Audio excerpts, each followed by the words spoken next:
是。我问你哦，什么是艺术？艺术，艺术就是那个，就是一个就是变成不一样的一个东西，就是如果全部都是灰狼，然后突然跑出一只白狼，然后活在里面，它就是这一群灰狼里面的艺术，就是灵异的这个异嘛。艺术就是变数的意思。不是那种艺术，不是那个艺术，是那种是那种艺术，是那种艺术，你懂吗？手这样一挥是艺术，就是艺术。就是因为我不知道怎么形容艺术是什么，所以我才问你啊，就是那种艺术。哦，就是那种艺术，那种艺术。可能画图是艺术啊，跳舞是艺术啊，建筑是艺术啊，音乐是艺术啊。那既然要谈艺术，那要从术开始来谈。什么是术？艺术。好，我来谈谈术。术就是一个方法、方式，然后就是一道门。就是这样。这个很难去用这个世界的语言来说，不过我试着说给各位听。艺术它是这样子，它就是从我们的感官，然后去开一扇窗、一扇门，那就是那个术。那至于那扇窗、那扇门要用什么方法，有人可能是画图，那有的人可能是视觉创作，有的人可能是甚至是舞蹈，他用各种不同的方式。刚刚说术是一种方式嘛，所以舞蹈它也可能是一种方式，绘画也可能是一种方式，甚至武功也可能是一种方式，有各种不同的方式，利用那个方式把虚空中的美感借由这种方式去吸收那个宇宙属于美感的流动，把那个流动借由这种方式带到这个世界来，叫做艺术。那既然是这样子，要带到这个世界来，美感这种东西就不是逻辑性的，这不是左脑的一个想法，所以我们通常艺术会使用的是右脑。右脑跟左脑它的分别大概是，左脑它是一种连续性的，就是线性的，而右脑是一种并联式的，就是它一次可以去吸收整个面，甚至整个立体的状态，然后它能够一次把它这些讯息量吸收进来，所以它是全面性的吸收。所以也只有这样子能够全面性的吸收的时候，我们对宇宙开放，然后全面性的把宇宙的流动的美，然后借由这个全面性的感官，然后去把宇宙的这个美就吸进来。吸进来之后，就借由那个术，至于那个术是画图啊，或者是舞蹈啊，都没有关系，就把它呈现出来，流进来。它是一种流动，完全是一种宇宙讯息的流动，就是这样子。这是有关于美的流动。那一定都是美的吗？会不会有丑的流动？我只能这么说，宇宙的讯息无穷无尽，你所开的门，它吸收了哪一些讯息，那就不一定了。那你个人认为美，但是别人可能认为不一定美，只是这样子而已。它还是来自宇宙的美好的讯息，只是这美好的讯息在地球人的这个感官眼里，或许认为，它不见得是美的，但是换到另外一个世界，搞不好就美了。但是我看过有一些可能艺术家或是艺人，他们创作一件艺术作品，例如说音乐好了，那他的音乐的频率好像不是很高，就是那种很负面、蛮低频的。但是它又是一个艺术，然后也很多大众喜欢。不是说使用右脑比较高频吗？那为什么用右脑创作出一个很低频的艺术作品？使用右脑大部分会比较高频，但是它也可以去抑制右脑使用的区域，而让它产生比较低频的状态。右脑是一个很开放、很大的一个区域，但是它只使用它最低的一个区域，这时候频率就可能是变成低的。所以右脑的使用是一个很全面的，它不一定是极高频，它的范围其实很大，所以你只使用右脑的比较低的区域，有可能可以产生低频的作品。那有没有可能使用左脑来创作作品？使用左脑来创作作品，当然是有可能，它就是有点像线性的逻辑的，然后去堆出一些堆叠式的东西，看起来就是很逻辑的东西，而不是那种很没有规范的一种美感。所以使用左脑去堆叠出一些很逻辑性的一些作品也有可能。我想到了，是不是就像大部分的建筑物？就是方方正正的啊，就是每个都很多都大部分都长得蛮像的。大部分的建筑物都长得蛮像的，但是也有一些所谓的艺术家，就是建筑师，他们能够从很有规范的这种作品当中，然后去表现出一些完全不同的超越规范线条的美感出来，也是有的。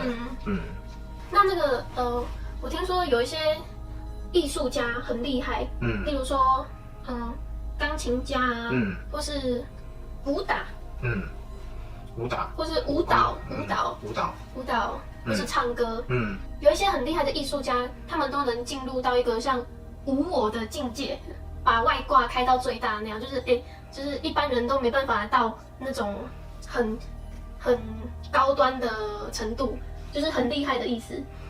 这个就讲到觉察了。我们左脑通常是会有很多信念的运作，但是右脑它是接收宇宙讯息而已。那在接收宇宙讯息的同时，我们不会去干扰这个宇宙的讯息，而让它连绵不绝的能够流进来。在这个流进来的过程当中，我们就会身处于一个觉察的位置，而觉察着这一切的流动。觉察的越深，然后让流动越能够自由的流进来的，这个就是越高端的一个大师这样子。就李小龙来说，他的武术就像行云流水一般，他已经把他的身体每一个能够运动的一个肌肉啊、关节啊，他把它强化到一个最灵活的状态，然后在这个最灵活的状态，然后它完全能够把宇宙的讯息，然后轻松的流进来，然后让他的身体100%能够承载这个讯息去运作出来，然后打出让我们激赏的一种动作。这个就是刚刚讲到的术，就是一个窗口，就是一个门，他的身体本身就是那个术，他把那个术已经运作到非常的完美，所以他就能非常完美的接收讯息，并且把它呈现出来。就是这样。我觉得，你也可以练武功。我练武功，我应该练什么？我应该练那个刀枪不入的铁布衫，金刚不坏。以我的身形，要把动作能够发挥到100%的这种灵活度，似乎是不太容易。对啊，你还是去先减肥运动好了。我还是创作音乐、绘画这些会比较好一点。你说那些什么艺术创作啊，通常是使用右脑吗？对。假设说人死了之后不就没有右脑了吗？那灵魂不是永生吗？那灵魂还在那就太好了。我们的脑其实它是一个限制，它不是一个展现，它反而是一种限制。是我们人死了都没脑的时候，这个门户就等于说大开，就是你直接进入了宇宙的讯息里面，悠游于宇宙的讯息里面。如果你是很有创意，然后很艺术的一个人的话，你悠游于这个宇宙的讯息里面，那时候也没有身体了，就在你的灵魂里面流动，你就会变成一个非常优美的展现，就是这样。变成一个优美的展现。对，搞不好有灵视功能看的人就看到一个彩色啊，然后五花八门各种线条所展现的一个超美的灵魂这样子。那像我自己觉得我自己越来越能就是闭眼睛的时候直接看到图像，例如说我要创作一个自己的原创，那我可以直接闭上眼睛，然后看到一个图片，就是我不是用想的，那边我要画什么，这边我要画什么，而是我能直接看到图像，那我就照着我看到的，然后把它画下来。那这是右脑吗？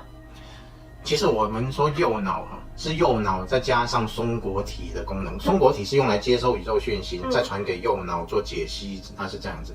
你刚刚这种马上能够显影的是松果体的作用。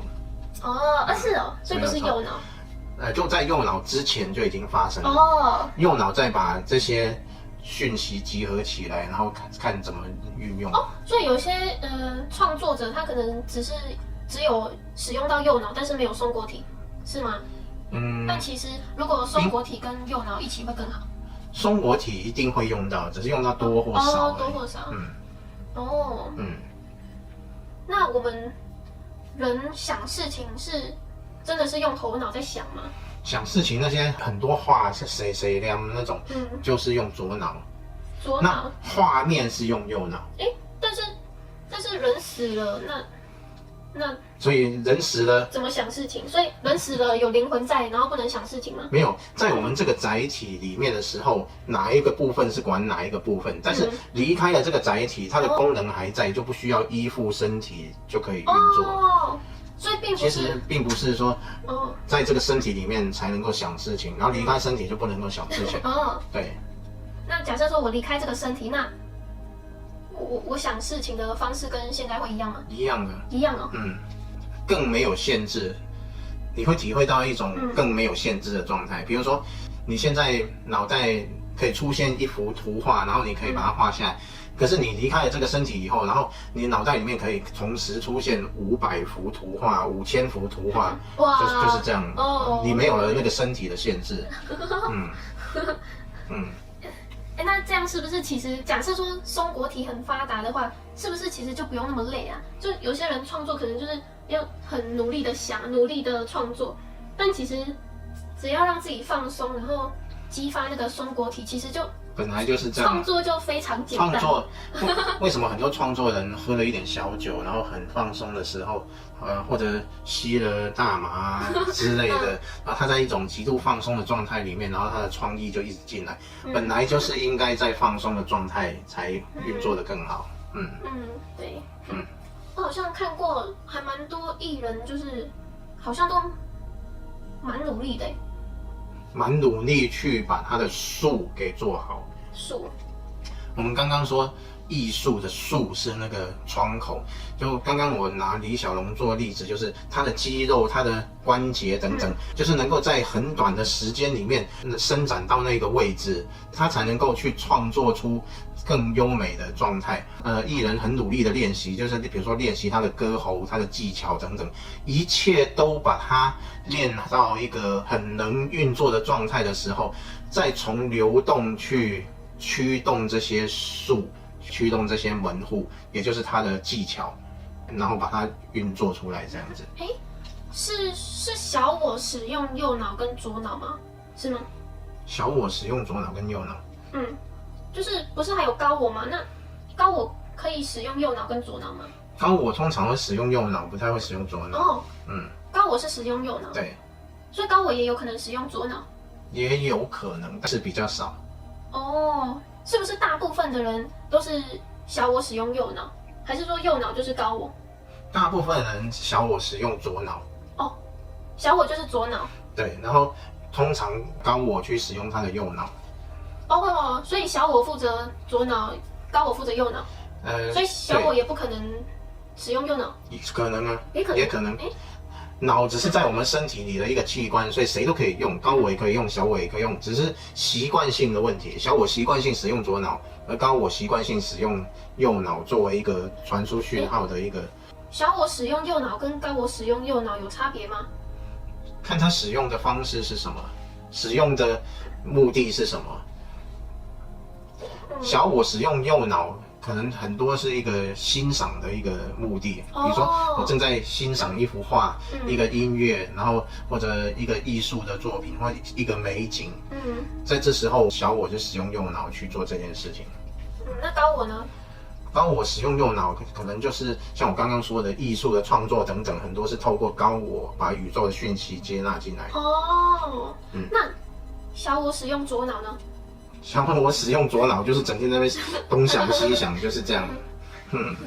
然后高我使用左脑，顶多是在脑袋里面说一句话提醒你。就是这样，他不会一直讲，他只是用很简短的方式去传出一句话来告诉你一些事，这样。但是应该不会很突兀吧？不会很突兀，不会说，我怎么突然听到有人在跟我讲话？那个就不是高我。我们有拍一部影片，叫做《所有人及外灵干扰与魔扰所困必看的终极秘法与基本观念》。好长哦，是101集。好，所以高我传出一句话是。你会觉得很顺，好像自己在想的一样，就不会对，就不会好像是一个别人，就是很像你平常在想事情那样，他不会突然什么跟你聊天干嘛这样。对。那松果体活不活跃跟什么有关？松果体活不活跃，跟它有没有被钙化有关。是身体的问题哦。身体的问题，对。除了身体的问题之外，就是你的频率的问题。你的频率如果时常是保持在眉心轮这个频率，那它就会活跃；你时常保持在眉心轮以下，它就比较不活跃。一个是身体的问题，第二个就是频率的问题。大家高频起来，高频起来，高频起来！因为高频呢，因为如果你没有要登出开悟，你想在故事里玩，那每天保持一个很高频的频率，就会很开心，就会每天都很幸福美满，而且会很有美感，而且会很有美感，很有美感，很有美感。像我穿着这件衣服，我觉得它很有那种高频世界的感觉。对，的确是这样。像这个就是一件非常高频的艺术作品。对，不是，好像有一些比较老一辈的都说什么艺术没有用，艺术不能当饭吃，是不是？但是我的花最多的都是花在那个艺术品上。艺术不能当饭吃，但是艺术可以买豪宅。艺术可以买豪宅？你看那些在竞标的那些苏黎世啊，什么在竞标那些标场里面，满满的都是艺术品。所以艺术不能当饭吃，但是艺术它的价值往往比饭还要多，不知道多少倍。对啊，往往一栋豪宅的价钱只能买一幅画。其实人类越来越进步了嘛。时代慢慢在转变。未来也有可能就是会有机器人来代替人类工作，就有一些工作会被取代掉。对。但我觉得未来可能艺术就还蛮盛行的，对不对？对啊。有可能哈。对啊，那可能人类就会开始创作啊，然后发挥创意啊，等等等。所以艺术其实是未来的一个趋势。对啊。所以大家尽早培养自己的艺术感。艺术感。耶！到时候就是全世界就会变成像一种分享自己的艺术，自己的创作这样子。那全世界就是一种美好的交流。那可能创作也不是为了钱，而是真心喜欢做这些事情。分享。对啊，分享这样子。好，好，这集就到这边结束，拜拜，拜拜。